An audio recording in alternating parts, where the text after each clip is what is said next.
Hello. Back in 2017, I watched a documentary on TV about self-driving cars, autonomous vehicles. I'll call them AVs in this talk. I know I watched this documentary because I spoke about it for a video on my YouTube channel. Now, about 10 years later, that YouTube talk seems very out of date because the predictions in the documentary were so wrong. You see, the documentary confidently predicted that by 2021, autonomous vehicles would be a common sight on the roads. Other evidence of this, Greenock in 2015 for Business Insider magazine estimated that nearly 5.2 million self-driving cars would be on the road by 2020. So what happened? Why are, some years later, and I'll be honest, I've never seen a driverless vehicle on a public road. I know that some do exist, but not in large numbers, and only in certain cities, and possibly even certain parts of certain cities. In this talk then, I'll firstly look back at those predictions, explain the different AV technologies, and finally consider some of the problems with AVs that are difficult to overcome. Firstly then, let's look back at those predictions about AVs from around 2011 to 2017. As early as 2011, some of the major car manufacturers began releasing cars with certain autonomous features. The new, at that time, Mercedes-Benz S-Class, for example, included 3 features: parking assistance, lane correction, and a system to detect when the driver may be at risk of fatigue. In 2014, the New York Times newspaper included an article stating that most car manufacturers were developing vehicles that would be autonomously operated and navigated. However, it did point out that the driver would still be required to sit at the wheel. In 2016, Uber, that's the US ride-sharing company, a little bit like Didi in China, began testing 4 AVs in Pittsburgh, USA. All 4 cars, though, had to have engineers in the front seats of the cars to correct the AV's errors. In 2018, Chan, in the International Journal of Transportation Science and Technology, provides a table of predictions for the major manufacturers. Tesla, at that time, was already providing adaptive cruise control and lane control in 2016 and 2017 respectively. The predicted time to self-driving cars for Tesla was 2020 to 2025, an incorrect prediction, but actually more realistic than the others listed in Chan's table. Audi VW said by 2021, BMW the same by 2021, Honda and Nissan by 2020 are some examples. However, as Chan points out, these predictions were not necessarily about fully automated vehicles. It's safe to say that most, if not all, of these predictions have not come to fruition. Most cars nowadays have some form of driver aid, so let's turn now to what those driver aids are. Typical examples are firstly lane departure warning signals. These are signals that alert the driver if he or she is moving into another lane of a motorway or highway, a common occurrence if the driver isn't concentrating. Secondly, parking assist. This is where the car will reverse itself into a parking space at the side of a road. Thirdly, blind spot warning. In any car, there is a blind spot where if you're looking in the car mirrors, you won't see another car on your left or right before changing lanes on a motorway, pulling into the road from being parked at the side of the road. These blind spot warnings let the driver know if a vehicle is in the blind spot. It's a yellow or red picture of a car. And collision warning and prevention. A common cause of minor accidents is expecting the car in front of you to continue moving forwards at junctions, but the car doesn't, and it stops and the car behind runs into the back of that car, usually at low speeds at junctions. In the US, they're called fender benders. In the UK, we often call them a prang or a shunt. A collision warning and prevention system will brake for the driver of the car. Genius. Lane departure, parking assist and blind spot warnings are all examples of level 1 automation. Collision warning and prevention is level 2 automation, also known as partial automation. This is where the car does a little bit more than just warn you. It actually does something. In this case, it applies the brakes so that you don't crash into the back of another car. Other examples of level 2 automation are adaptive cruise control, where the car will scan the road ahead and accelerate and brake according to the road conditions and the amount of traffic ahead. Also lane centering technology, so the car will correct any drifts around the lane and position itself in the centre of the driving lane. At level 2, the driver could, in theory, remove both hands from the wheel and feet from the pedals. However, the driver must be ready to take control of the vehicle. So at level 2, although the car is doing some of the work, the driver cannot sit reading a book or checking their phone. Level 3 automation is where things start to get interesting. The official description is that cars can manage the dynamic driving tasks.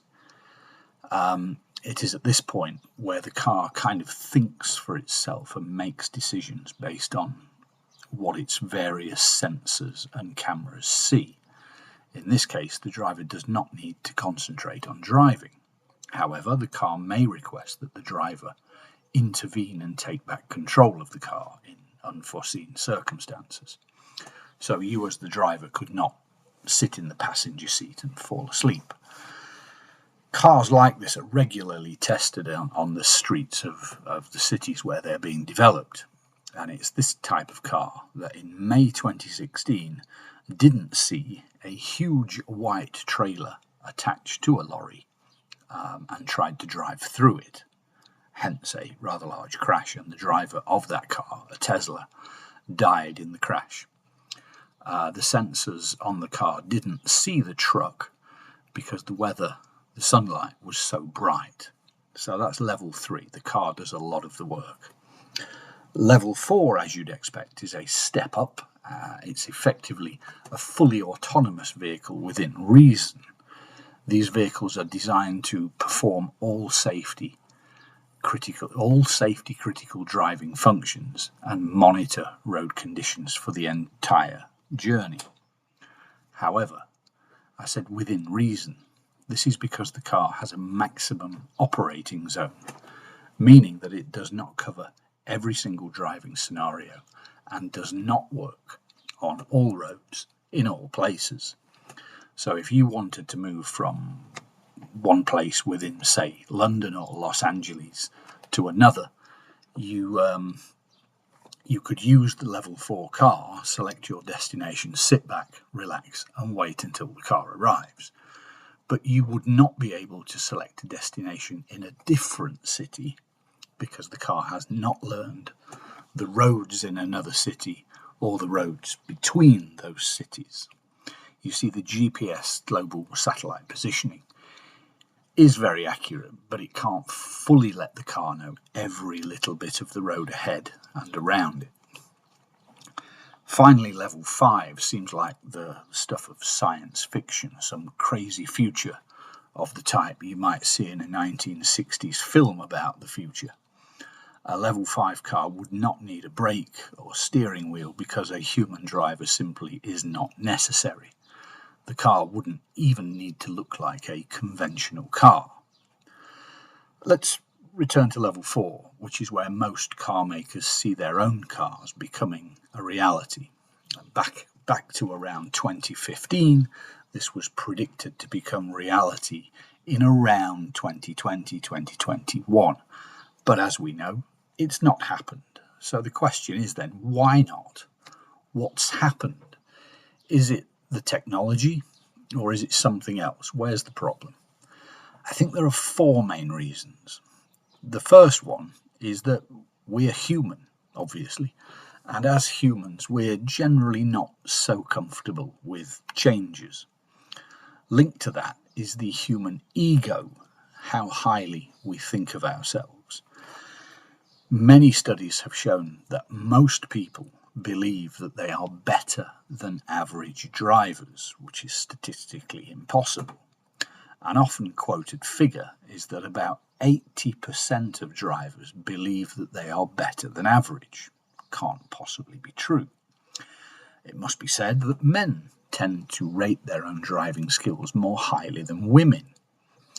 In 2024, research by Agarwal and others found that 77% of survey respondents thought they were better drivers than automated vehicles, and 60% thought that other people were worse drivers than them. Interestingly, the respondents reported that they preferred less automation in vehicles that they were driving, but more automation for vehicles that other people were driving. And this links again to ego. People trust their own abilities more than they trust other people's abilities behind the wheel of a car. So they think other people need more support. Level 2 automation, like adaptive cruise control and lane centering technology, were seen as enough by most drivers for their own driving. So that's the first main reason. We're human. We value status and our own car, maybe a sign of status for many people. Giving up that driving ability might be a step too far for many. The second reason is legislation and regulations. That's the laws around driving and how driving and insurance is regulated. Laws tend to be updated when there's a need for new laws, not before there's a need. So until there are a number of fully automated vehicles on the road, the law may not be updated. This is a little bit of a chicken and egg situation. What comes first? You can't have the automated vehicles without the laws in place, but the laws will not be introduced until there's a need. There are questions around insurance for self-driving cars. Who would be responsible in the event of a crash? In the event of an unavoidable crash, will the AV try to save the occupants of the vehicle or other people who are on the road around that vehicle? This is a moral question which is difficult, maybe impossible for software to solve. Thirdly, there's trust. We do see fairly regularly in the news stories about hacking. Now, if a whole company can be hacked, let's take, for example, the Jaguar Land Rover car company in September 2025, a hack of its IT systems stopped production of vehicles and, according to the Cyber Monitoring Centre, cost the company nearly £2 billion. Now, if a whole company can be hacked, it surely can't be so difficult for a skilled hacker to take control of your fully automated car. Imagine how terrifying that would be. Lastly, there's the fact that the fully automated technology is still developing. It would be a brave, perhaps foolish person who would put their full trust into a new technology that is still developing, especially when considering some of the road infrastructure in towns and cities that can be quite confusing. So in summary, I don't think people will be rushing out to buy fully autonomous cars for their own use in the next few years, even decades. Driverless taxis, on the other hand, may become more popular in the near future. Thank you.